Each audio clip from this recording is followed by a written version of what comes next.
এমজে dance ইনস্টিটিউটের পক্ষ থেকে এদিন আয়োজন করা হয় এক বিশেষ সম্বর্ধনা জ্ঞাপনের অনুষ্ঠান, যেখানে প্রতিষ্ঠানের সকল ছাত্রছাত্রী ভাগ করে নেন তাদের সাফল্যের কথা, যারা ন্যাশনাল ডান্স চ্যাম্পিয়নশিপ 2025-26-এ অংশগ্রহণ করেছে, জিতেছে গোল্ড, সিলভার, এমনকি ব্রোঞ্জের মেডেল।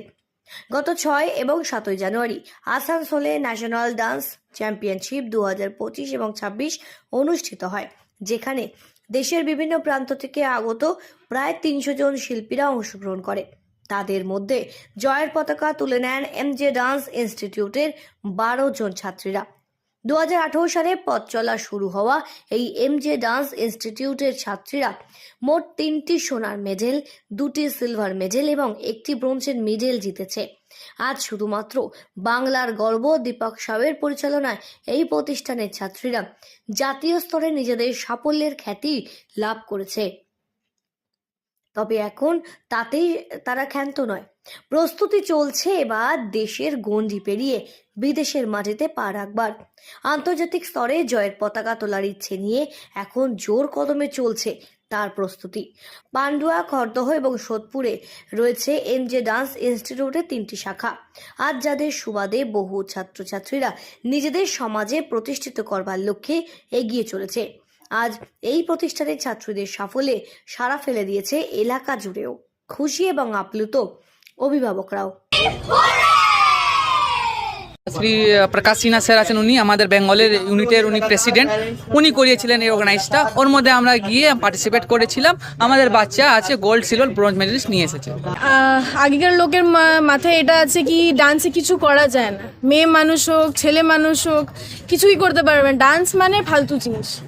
বাট আজকাল আমরা এটা প্রুভ করতে চাইছি ডান্স খারাপ না, ডান্সকে ভুল চোখে দেখুন না, ডান্সটাকে নিয়েও বাচ্চারা আগাতে পারবে, ইন্ডাস্ট্রিতে কাজ করতে পারবে। ইনফ্যাক্ট গভর্নমেন্টরাও অফার করছে বাচ্চাদেরকে ডান্স থ্রু, এটা স্পোর্টসে যেহেতু গেছে, বাচ্চারা যদি গভর্নমেন্ট জবের জন্য অ্যাপ্লাই করে ওরা বেনিফিটস পাবে। আমাদের তো প্রচণ্ড ভালো লাগছে, আর আমাদের অপরচুনিটিটা স্যার ম্যাম না থাকলে একদমই হতো না। কারণ আমরা অনেক সময় প্র্যাকটিস করতাম, ভেঙে পড়তাম যে কি করব, হবে কি হবে না। স্যার ম্যাম কোনোদিন বলতো না যে হবে না, আমাদের স্যার ম্যাম কোনো দিন বলে না হবে না। মানে সব ক্রেডিট তো আমাদেরও তো আছেই, তারপর বেশি ক্রেডিট স্যার ম্যামের আর আমাদের গার্জিয়ান সবার। আজকে ফ্যামিলি সাপোর্ট না থাকলে কোনো বাড়ির বউ এটা করতে পারে না। যা আমার একটু ইমোশনাল হয়ে পড়ছি। তা আজকে আমার হাজব্যান্ড এবং আমার ফ্যামিলি, আমার শাশুড়ি ভীষণ ভালো বলে এবং আমার ননদ ভীষণ ভালো বলে আজকে আমি এই মেডেল এবং এতটা জায়গায় গিয়ে এত দূর পর্যন্ত গিয়ে আমি পৌঁছাতে পেরেছি। আর আমার স্যার ম্যাম তো আছে, তাদেরকে আমি ভীষণ পরিমাণে সম্মান করি। বাচ্চাদেরকে তো জানতে হবে ওরা কিসের প্রতি ওদের ন্যাক থাকে। প্রথমে বাচ্চারা যখন বলছে আমার এই জিনিসের মধ্যে ন্যাক, যেরকম আমি আমার ছেলেকে বলেছিলাম বাবা তুই কী করবি, খেলাধুলা, ডান্স। ও ফার্স্টে ওর মুখ থেকে বেরিয়েছে আমি ডান্স করবো। তো সেদিনের পর থেকে মনস্থির আমি করে নিয়েছি যে যখন ওর মুখ থেকে ফার্স্ট ডান্স বেরিয়েছে তাহলে তুই ডান্সেই যা। তারপর থেকে খুব অল্প সময়ের মধ্যে 2-3 বছর, 4 বছর রানিং চলছে এই ইনস্টিটিউটে শেখে। আমার ভাই বোনই হয়, আমার একদমই ক্লোজ। ওরা এত সুন্দরভাবে ওকে হাতে ধরে শেখায়। আমি আজ অব্দি কোনোদিনও ওকে বলতে মানে ওর কোনো নালিশ আমি শুনি না। আমি ওদেরকে বলে দিয়েছি তোরাই ওর টিচার, তোরাই গার্জিয়ান, তোরাই বাবা মা। প্র্যাকটিস তো খুব ভালোই হয়, আমরা দেখি তো। আমাদের যখন ডান্সটা তৈরি হয়ে যায় তখন আমাদের ওপরে নিয়ে দেখানো হয় ডান্সটা কীরকম করছে। ডান্সটা খুব ভালোই করে ওরা, আর ছোটোবেলার থেকে ওরা ডান্স খুব ভালোবাসে।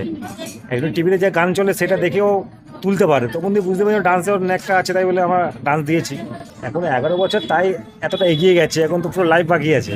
আমি এটা জানতাম, আমার ভাই ছোটোবেলা থেকে ডান্স শেখেনি, একটা বয়সে 10 বছর গিয়ে থেকে ডান্স শিখেছে, কিন্তু আজকে ওই বয়সে যাওয়ার পর আজকে এই জায়গাতে পৌঁছাবে আমি ভাবিনি। কিন্তু আজকে এই জিনিসটা দেখে এই জায়গাতে যে পৌঁছেছে আমার অনেক গর্ব হয়। আমি সবার সামনে গর্ব হয়ে বলতে পারি এটা আমার ভাই, এটা আমার ভাইয়ের বউ। আর আমার ভাই বউ যদি না থাকতো মনে হতো একটু কিছু প্রবলেম হতো আমার ভাইয়ের, কিন্তু আমার ভাইয়ের বউ সব সময় আমার ভাইয়ের কাঁধের ওপর কাঁধে মিলিয়ে সব সময় গেছে। আর আজকে যারা গোল্ড মেডেলিস্ট হয়েছে, ন্যাশনালে গেছে, এবার ইন্টারন্যাশনালে যাবে। সোদপুর থেকে পার্থপ্রতিম হালদারের রিপোর্ট, সঠিক বার্তা।